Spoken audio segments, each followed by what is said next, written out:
आप सुन रहे हैं मुंशी प्रेमचंद्र की सर्वश्रेष्ठ उपन्यास गबन, अध्याय 31। उसी दिन शव काशी लाया गया। यहीं उनकी दाह क्रिया हुई। वकील साहब के एक भतीजे मालवे में रहते थे। उन्हें तार देकर बुला लिया गया। दाह क्रिया उन्होंने की। रतन को चिता के दृश्य की कल्पना ही से रोमांच होता था। वहां पहुंचकर शायद वह बेहोश हो जाती। जालपा आजकल प्रायः सारे दिन उसी के साथ रहती। शोकातुर रतन को ना घर बार की सुधि थी, ना खाने पीने की। नित्य ही कोई ना कोई ऐसी बात याद आ जाती जिस पर वह घंटों रोती। पति के साथ उसका जो धर्म था, उसने एक अंश का भी उसने पालन किया होता तो उसे बोध होता। अपनी कर्तव्यहीनता, अपनी निष्ठुरता, अपनी श्रृंगार लोलुपता की चर्चा करके वह इतना रोती कि हिचकियां बन जाती। वकील साहब के सद्गुणों की चर्चा करके ही वह अपनी आत्मा को शांति देती थी। जब तक जीवन के द्वार पर एक रक्षक बैठा हुआ था, उसे कुत्तों या बिल्ली या चोर चकार की चिंता ना थी। लेकिन अब द्वार पर कोई रक्षक ना था, इसलिए वह सजग रहती थी। पति का गुणगान किया करती।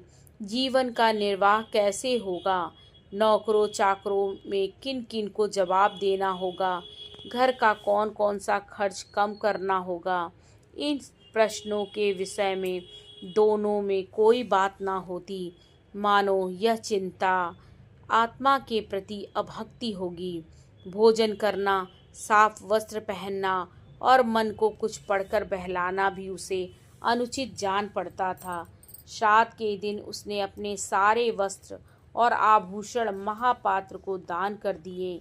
उन्हें देकर अब वह क्या करेगी? इनका व्यवहार करके क्या वह अपने जीवन को कलंकित करेगी? उसके विरुद्ध पति की छोटी से छोटी वस्तु को भी स्मृति चिन्ह समझकर वह देखती भालती रहती थी।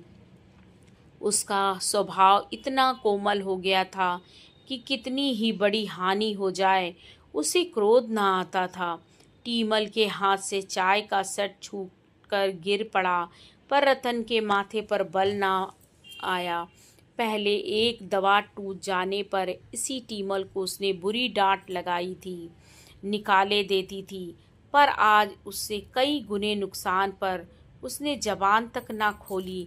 कठोर भाव उसके हृदय में आते हुए मानो डरते थे कि कहीं आघात ना पहुँचे, या शायद पति शोक और पति गुणगान के सिवा और किसी भाव या विचार को मन में लाना वह पाप समझती थी। वकील साहब के भतीजे का नाम था मणिभूषण। बड़ा ही मिलनसार, हंसमुख, कार्यकुशल। इसी एक महीने में उसने अपने सैकड़ों मित्र बना लिए।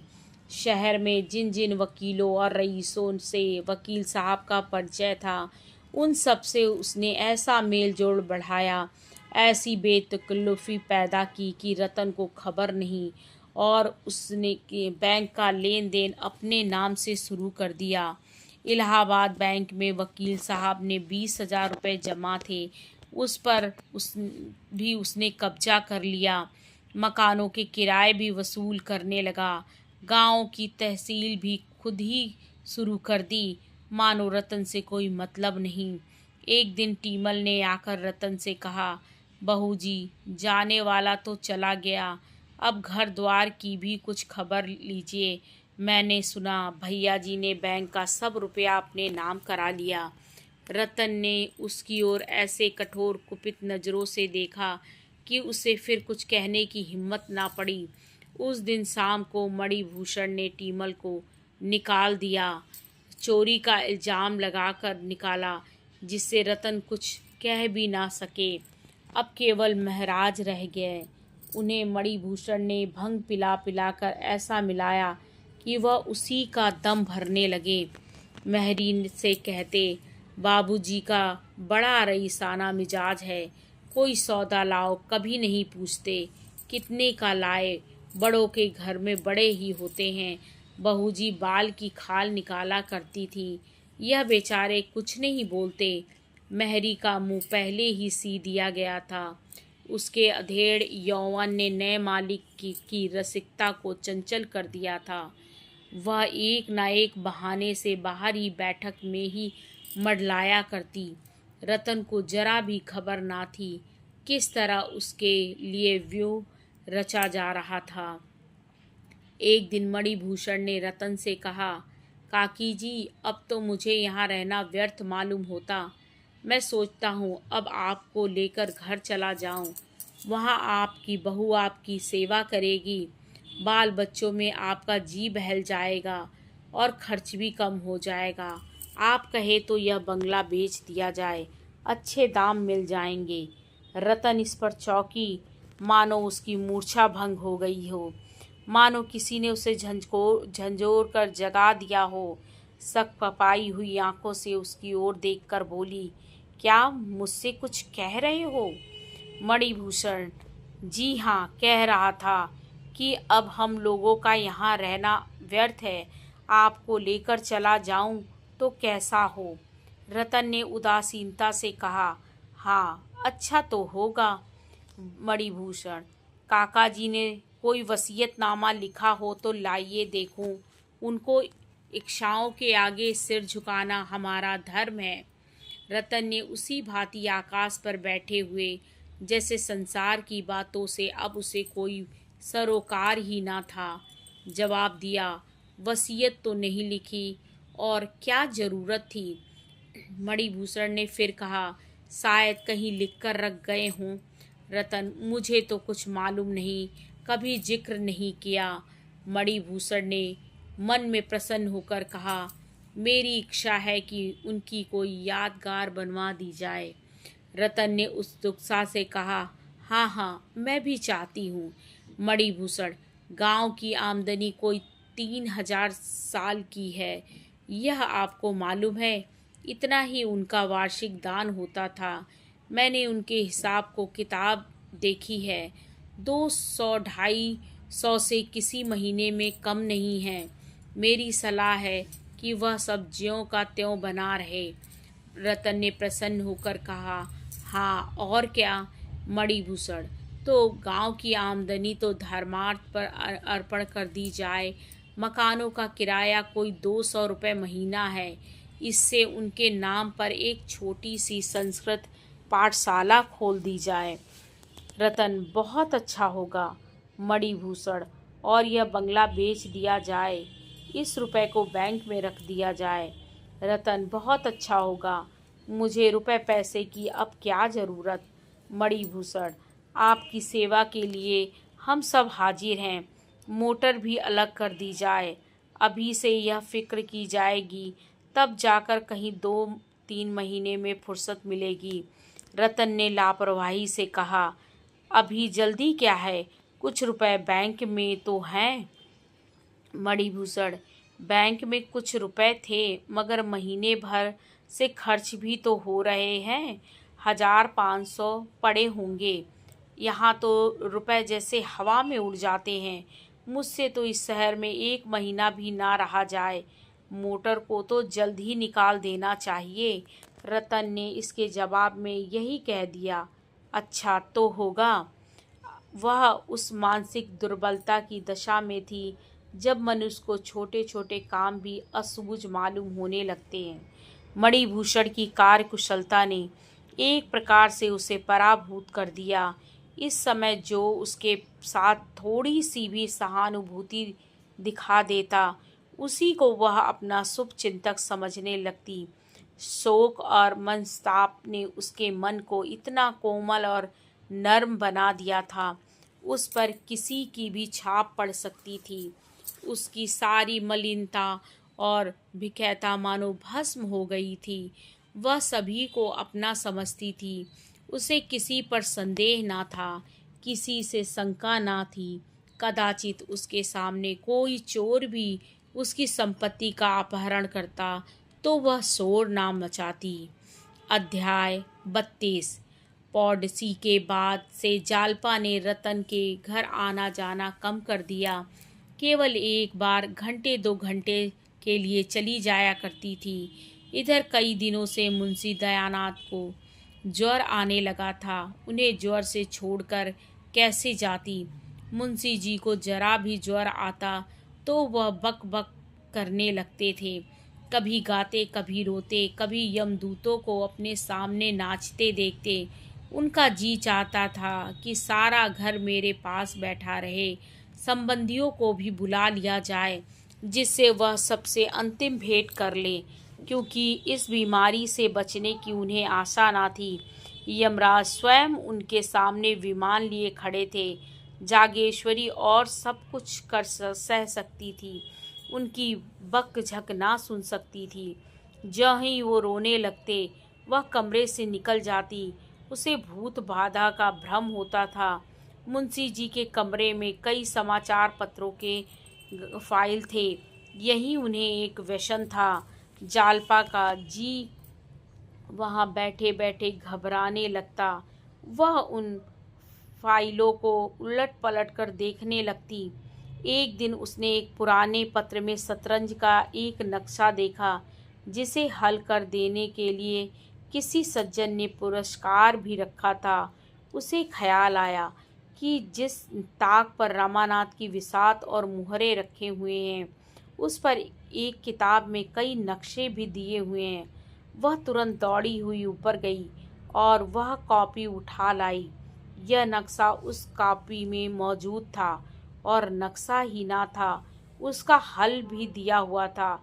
जालपा के मन में सहसा यह विचार दमक पड़ा, इस नक्शे को किसी पत्र में छपा दूं तो कैसा हो, शायद उनकी निगाह पड़ जाए।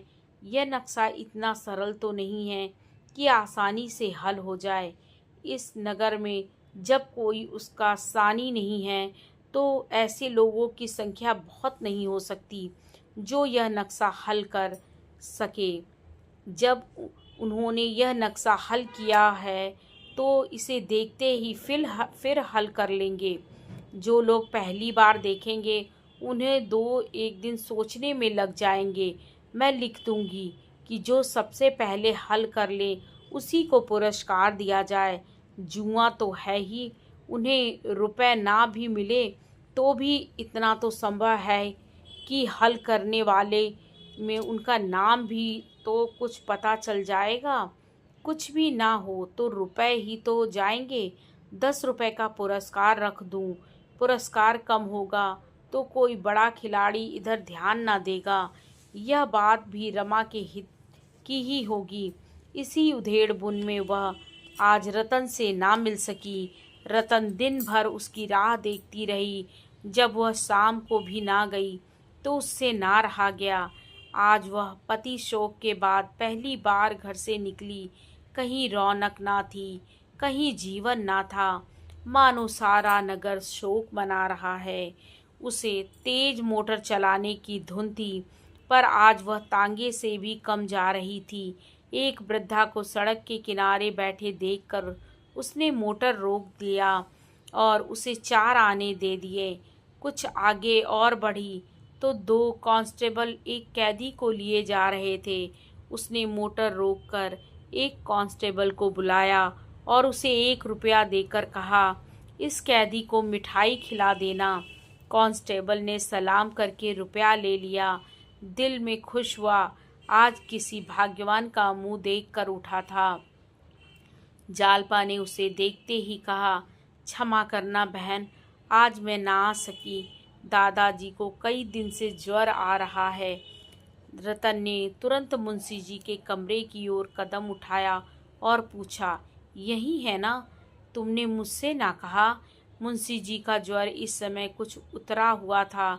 रतन को देखते ही बोले, बड़ा दुख हुआ देवी जी, मगर यह तो संसार है। आज एक की बारी है, कल दूसरे की बारी है। यही चल चलाव लगा हुआ है। अब मैं भी चला नहीं बच सकता। बड़ी प्यास है, जैसे छाती में कोई भट्टी जल रही हो। फूका जाता हूँ, कोई अपना नहीं होता। बाई जी, संसार के नाते सब स्वार्थ के नाते हैं। आदमी अकेला हाथ पसारे एक दिन चला जाता है। हाय हाय लड़का था, वह भी हाथ से निकल गया। ना जाने कहाँ गया। आज होता तो एक पानी देने वाला तो होता। यह दो लौंडे हैं, इन्हें कोई फिक्र ही नहीं, मैं मर जाऊं या जी जाऊं।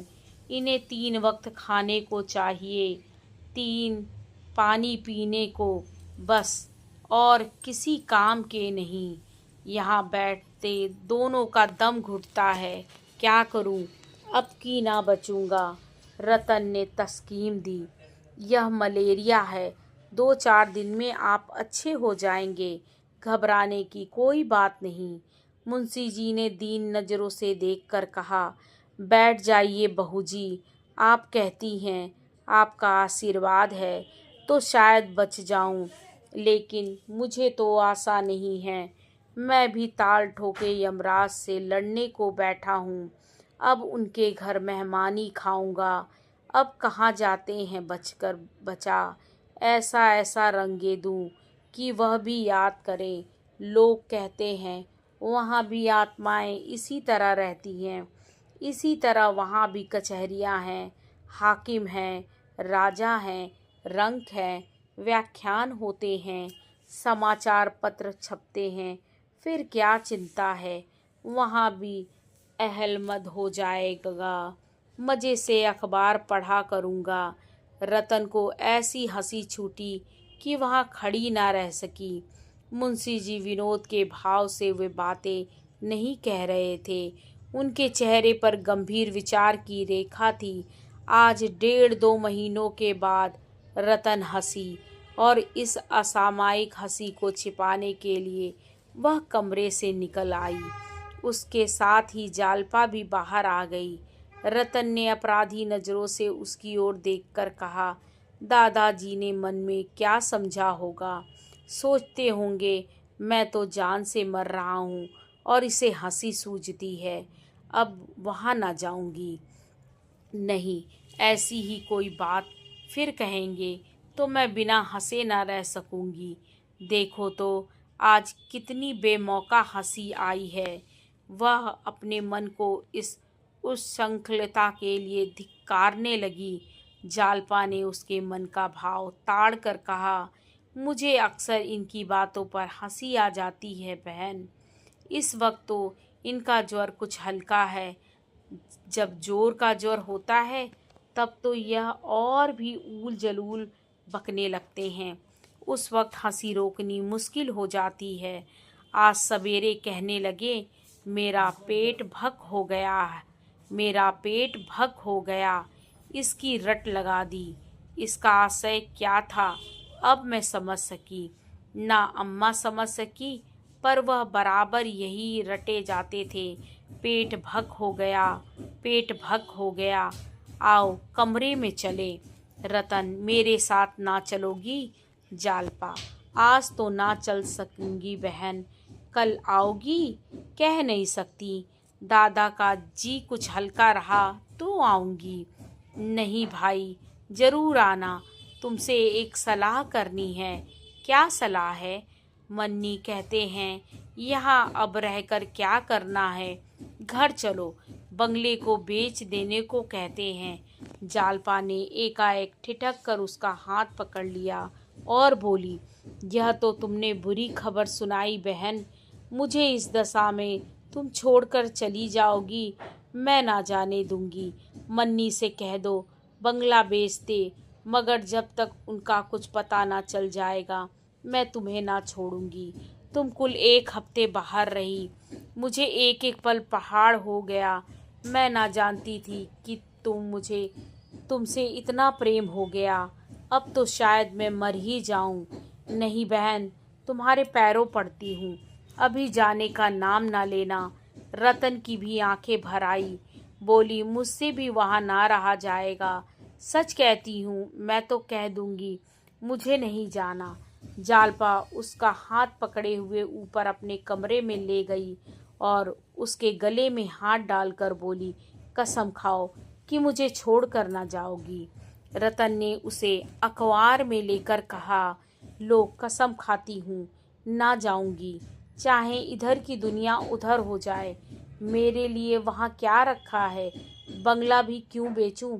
2-250 के मकानों का किराया है, हम दोनों के गुजर के लिए काफ़ी है। मैं आज ही मन्नी से कह दूंगी, मैं ना जाऊंगी। सहसा फर्श पर शतरंज के मोहरे और नक्शे देखकर उसने पूछा, यह शतरंज किसके साथ खेल रही थी?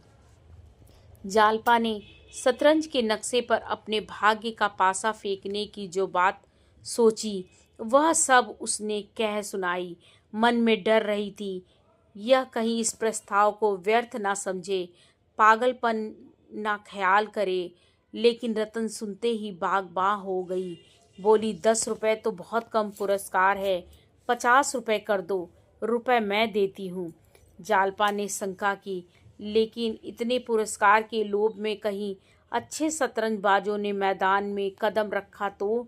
रतन ने दृढ़ता से कहा, कोई हरज नहीं, बाबूजी की निगाह पड़ गई तो वह इसे जरूर हल कर लेंगे और मुझे आशा है कि सबसे पहले उन्हीं का नाम आवेगा। कुछ ना होगा तो पता तो लग ही जाएगा, अखबार के दफ्तर में तो उनका पता आ ही जाएगा। तुमने बहुत अच्छा उपाय सोच निकाला है, मेरा मन कहता है इसका अच्छा फल होगा। मैं अब मन की प्रेरणा की कायल हो गई। जब मैं इन्हें लेकर कलकत्ता चली थी उस वक्त मेरा मन कह रहा था यहाँ जाना अच्छा ना होगा। जालपा, तो तुम्हें आशा है? पूरी। मैं कल सवेरे रुपए लेकर आऊँगी तो मैं आज खत लिख रखूँगी। किसके पास भेजूँ? वहाँ का कोई प्रसिद्ध पत्र होना चाहिए।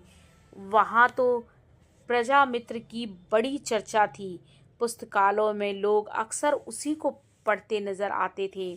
तो प्रजामित्र ही को लिखूंगी, लेकिन रुपए हड़प कर जाए और नक्शा ना छापे तो क्या होगा क्या? 50 रुपए ही तो ले जाएगा। दमड़ी की हंडिया खोकर कुत्तों की जात तो पहचान ली जाएगी, लेकिन ऐसा हो नहीं सकता। जो लोग देश हित के लिए जेल जाते हैं, तरह तरह की धौंस सहते हैं, वे इतने नीच नहीं हो सकते। मेरे साथ आधा घंटे के लिए चलो तो तुम्हें इसी वक्त रुपए दे दूं। जालपा ने नीम राजी होकर कहा, इस वक्त कहाँ चलूं, कल ही आऊंगी। उसी वक्त मुंशी जी पुकार उठे, बहू बहू। जालपा तो लपकी हुई उनके कमरों की ओर चली गई। रतन बाहर जा रही थी कि जागेश्वरी पंखा लिए अपने को झलती हुई दिखाई पड़ गई। रतन ने कहा, तुम्हें गर्मी लग रही है अम्मा जी, मैं तो ठंड के मारे काँप रही हूँ।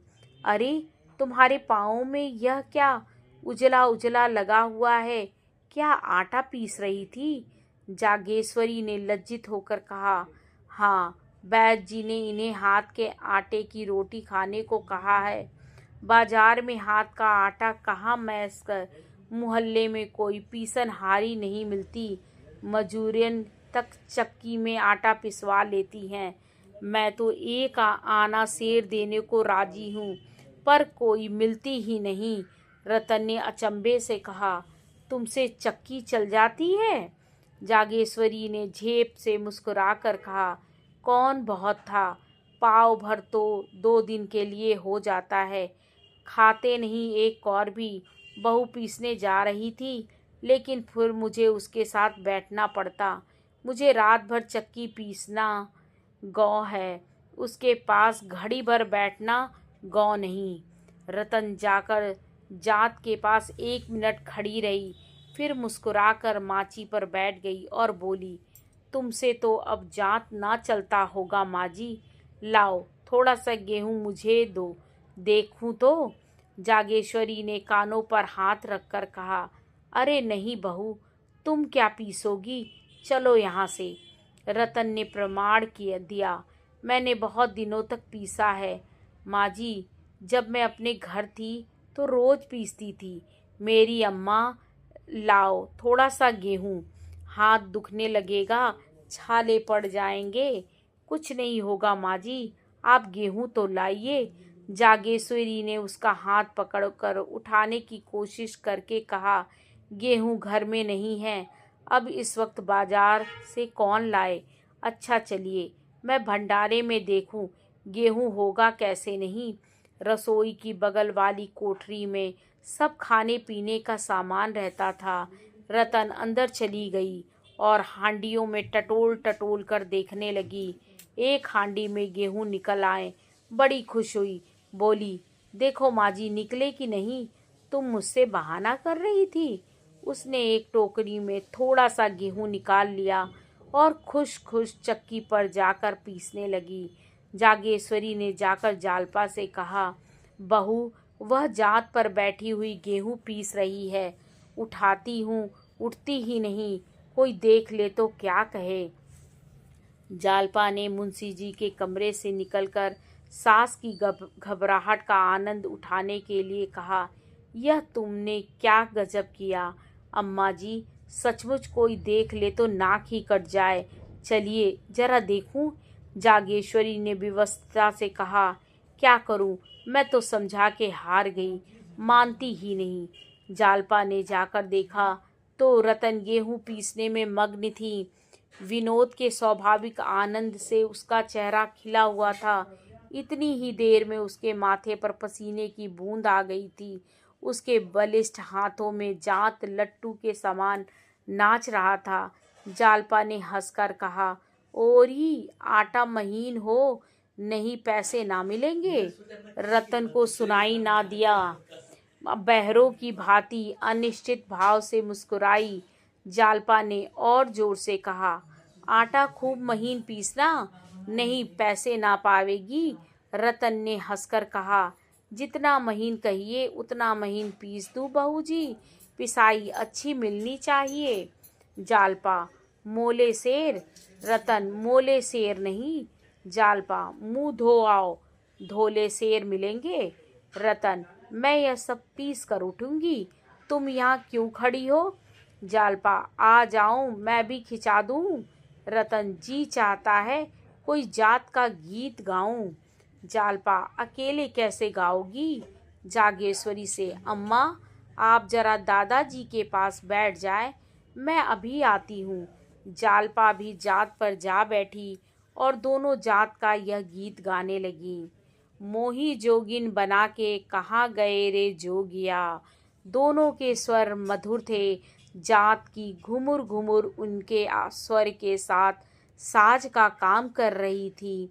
जब दोनों एक कड़ी गाकर चुप हो जाती तो जात का स्वर माना कंठ ध्वनि से रंजित होकर और भी मनोहर हो जाता था। दोनों के हृदय इस समय जीवन के स्वाभाविक आनंद से पूर्ण थे। न शोक था का भार था, न वियोग का दुख। जैसे दो चिड़िया प्रभात की अपूर्व शोभा से मग्न होकर चहक रही थी। आगे का भाग अगले भाग में।